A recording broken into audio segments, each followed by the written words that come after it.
Welcome to second video in series called Things I'm Pissed About. Now, since the first one went out just well...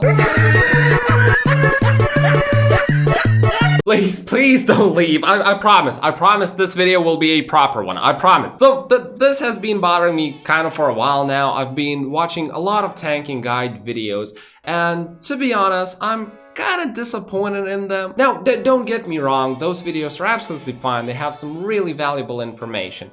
However, none of them really made me go like, well, hey, now I know how to tank. I wouldn't even call them basic videos. Perhaps standards is a more fitting word. So all of those videos would usually go over a few things. Gear, talents, rotation, and like consumables. And while all of these things are absolutely crucial, I don't think they are the thing that makes you, a great tank. I view it as more of a hygiene kind of a must-have kind of thing. And like at the end of the day, something like rotation, it can be described in like a single sentence. If you're deep prot, keep shield slam and revenge on cooldown. If you have enough rage, keep shield block on cooldown. Spam Sunder Armors, and then if you still have some rage left, just use heroic strike. That's it. I don't think it's exactly the thing that makes you go from a good tank to a great. So in this video I want to focus on some more niche examples, something that isn't as obvious and is often left out in those tanking guide videos. Going back to the initial question, what makes a good tank great? In my eyes, the answer that I could come up with and be somewhat satisfied with is proactivity. Now, obviously, this is a very vague answer. So what I'll do in this video is I'll share examples which, again, aren't as obvious as, which skill to prioritize in your rotation. And hopefully these examples will do a better job explaining what I have in mind by saying proactivity. Now, just before jumping into those examples, I feel like I must provide a bit of context as to how I arrived at such an answer. I suppose I have a pretty unique, maybe rare experience compared to most players. You see, I'm by far not as experienced as many other tanks are, especially those who make video guides. I've never had 99 parses, not even close. I've never tanked beyond Blackwing Lair, and I don't even have a full year of tanking experience. Now, obviously at this point it's completely what the fuck, dude, why didn't even make a video? And fair point, but here's what I have instead. I've basically built a semi-casual guild from ground up. That means experiencing the entirety of what it means to be a progression guild firsthand and from as up close as possible, daily reviewing logs, checking how you can do those raids faster and cleaner. I did it without any friends or anything to give me a boost start. Couple that with the fact that for close to a year now, every week I've been organizing and raid leading a number of pugs from Onyxia to Blackwing Lair, and oh my god, pugs are such a wonderful thing. You have an absolute mixture from alts belonging to 99 parsing server first hardcore guilds to mage mains who parse in all grades. The difference can be absolutely staggering, mind-blowing, and raid leading those pugs and overall just building a guild ground up really provided me with a different perspective to tanking, to achieving better raid clear times. So to me, when I ask what makes a good tank great, it's not about parses or keeping threat, it's more from a raid leader's perspective. Does the tank do his job? Here's a quick example. These trash packs in Blackwing Lair. I'd much rather have my tanks going AFK after their target has been killed, so that they could pick up a loose mob immediately whenever another tank loses threat, rather than go in and do a bit of DPS, get their parses up, all at the risk of getting stunned together with that tank and allowing the mob to go on rampage in the middle of clawfies. This is how you make the raid go smooth. This is what to me makes a tank great. It's not about parses, it's about how they effectively lead the raid. Because no matter how good of a raid leader you have, if the tanks don't help with leading, you're pretty fucked. So once again, the answer I chose is proactivity, and I don't think there's a single small thing that could describe it. I think there's many of them. So as much as I tried to categorize them, I really couldn't. They're just so random and so niche, and yet they add up to something massive. So jumping into those examples, I will just say that they're not listed based on some priority. I think all of them are just as important. So example number 1, let's take Molten Core, where your raid clear time is pretty much all about your trash clear time. How fast you can clear the trash will determine for the most part how fast you clear the entire raid. Just to be clear, I'm not saying trash is the most complicated part, not at all, it's simply the most time-consuming part. Molten Core is simply a huge map. So regarding trash pulls, there are 2 scenarios. First is your standard encounter. You kill a mob, let's go kill another one. If the tank after killing a mob is always standing in front of everyone, turned towards the next mob, and is ready to go whenever, I call that proactivity. He is proactively trying to make the raid go faster. If a random DPS or a healer is like 5 seconds late to the fight, it's fine. It's not going to change a thing, it's unlikely anyone will die because of it. But as a tank, you have so much more responsibility. And as a raid leader, whenever in a pug, just before I ask to make the next pull, I usually do 2 things first. Check where my tanks are, and then sometimes I bother checking the healer's mana. The healer's mana, you kinda get a feel for it at some point while raid leading, like how many pulls they can handle depending on how fast those pulls were, how clean they were, and so on. But for the tanks, I pretty much always make sure they're standing in front and showing signs of being ready. It might sound dumb, but a perfect example is actually Blackwing Lair Depression Room. See, if you're not in front of the raid and the Hatcher gets pulled too close to the raid, then suddenly you have range taking flame strike damage, and it's not pretty. So a silly thing like standing in front of the raid to me, as a raid leader, actually means a lot. Now this example was obviously a pretty easy one, it's standard encounter. But what if an encounter goes south? To me, proactivity means a few things here. First, the tank will call out what he's about to do before I even get to react as a raid leader. Here's the twist though, let's explore a few different scenarios. First, let's say you have 4 tanks fighting 4 mobs and suddenly you ask pull a 5th one.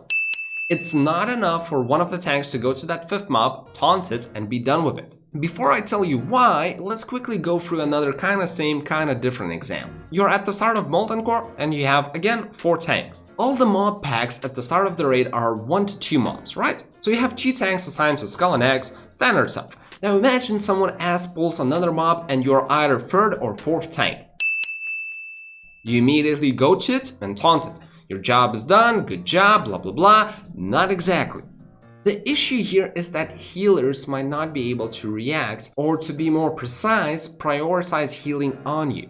Because again, most of these packs are 1 to 2 mobs, so the healers are focused on those 2 tanks, and they might not be able to distinguish that you're the 3rd guy who is also tanking now, therefore they should heal the shit out of you as well. Good thing if a raid leader notices and calls out for the healers to focus on you, you're tanking, but what if he doesn't? So this is where, again, the proactivity comes in. You call out that you're tanking. But we can actually go a step further. Something I realized at some point while raid leading as a tank is that there are 2 different types of calls you should make as a tank. First is for your raid leader and healers, and the second one is for your tanks. So in the first example I gave, where 4 tanks, 4 mobs, and 5th gets pulled, you should make the call for your tanks. The healers are already focusing you, so all you have to do is say, hey, I'll take care of it. If you don't call it out, and every single tank is super proactive and tanking as much as they can, there's a chance that all 4 of you will start moving towards that 5th ass-pulled mob. What happens then is if the mobs do AoE damage, then everyone gets AoE'd, the mobs are moving, might be some line of sight issues for your healers, might be some parry dodges for your DPS slowing them down, it's easy for it to get out of control. So that's why you call it out before you even taunt it, you call out your intention. Like, hey, I'll take care of it, nobody else move.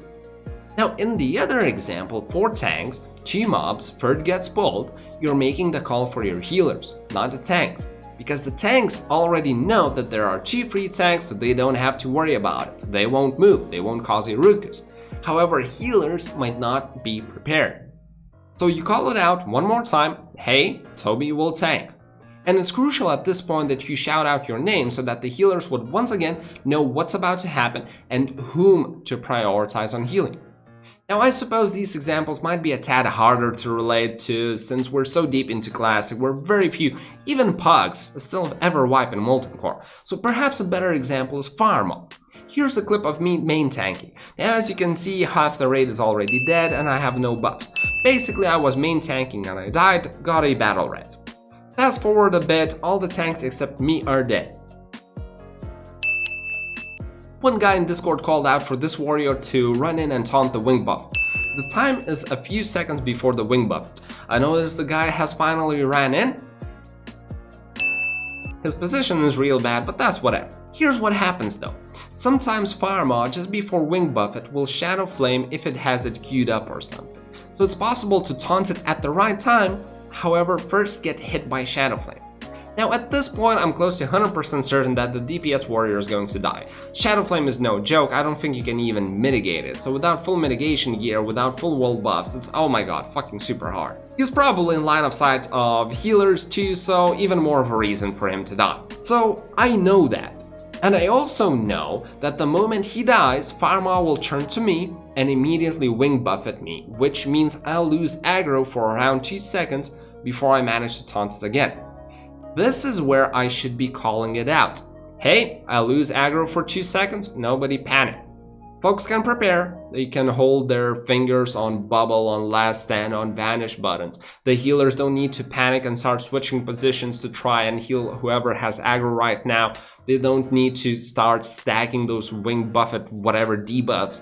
No, I call it out and they all know what's going to happen next. They don't need to panic about it, they just need to wait out those 2 seconds.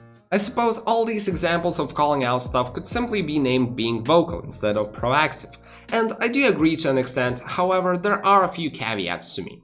First, there is such a thing as too much communication. Simply put, never shutting up about what you're doing right now is not the way to go. Not only can it cause a mess, prioritize the wrong things, but also others will never learn shit if they just blindly listen and follow. Secondly, and perhaps most importantly, if you're not proactive overall, you will not know what you should be calling out in the first place. So my next example of proactivity is exactly that, proactivity to know what to call out. It's even more vague than just being proactive, but in a nutshell, it's trying to understand every single role.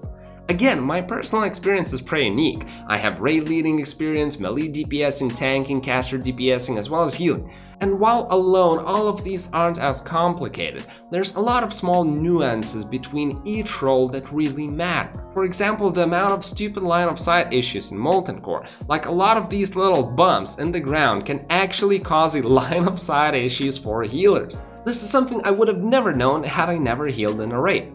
So as a proactive tank, I expect you to pay extra attention to how the entire raid moves, positions itself. The perfect example I have is when my guild was just starting out. It was like week 2 or 3 of Blackwing Lair, and our main tank was tanking Veilstraz. It was his first time main tanking it.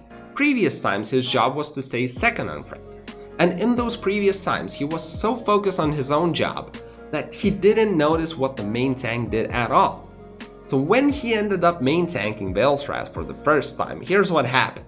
At exactly 45 seconds, Veilstraz always casts his third explosion debuff whatever, Adrenaline Rush or what it's called, on the main tank. When any other person gets this debuff, they need to move out of the raid, except the main tank obviously. However, our main tank for some reason didn't know it. He legit started running away with Veilstraz to the corner of the room. Now obviously we pretty much immediately wiped, started screaming at the guy, blah blah blah, standard stuff, but it just goes to show how some can tunnel vision on their own performance instead of looking at what others do. So this is where I say proactivity comes in. As a raid leader, I want you to proactively learn what others are doing and how you can adjust it.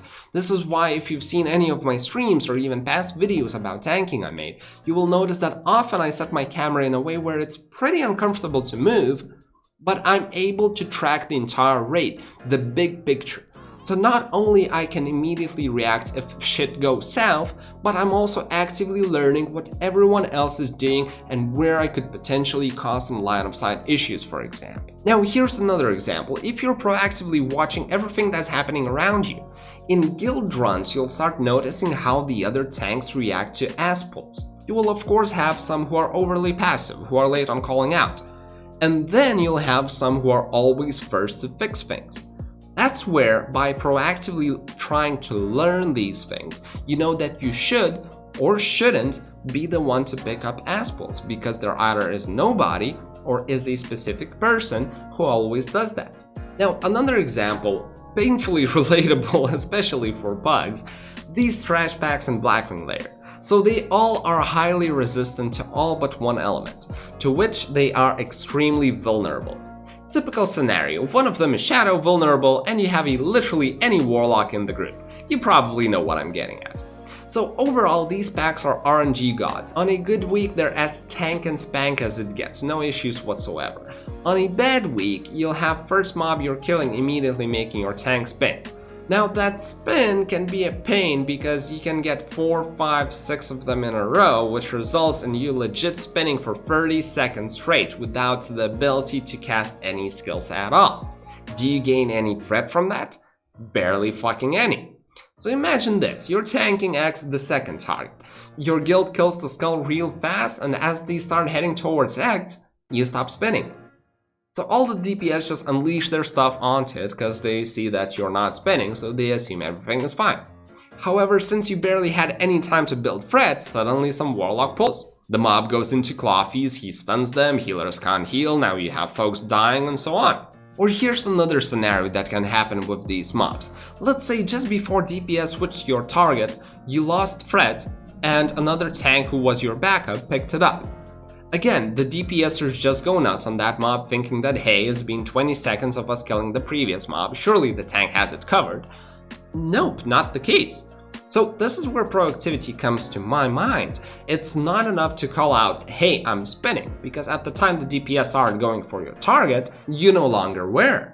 You kinda need to have a clue just how much threat others will be able to dish out and how little you've actually built up on these mobs. So once you know that, it will be easy for you to call it out, because you know it's a potential issue. DPS might pull very fast.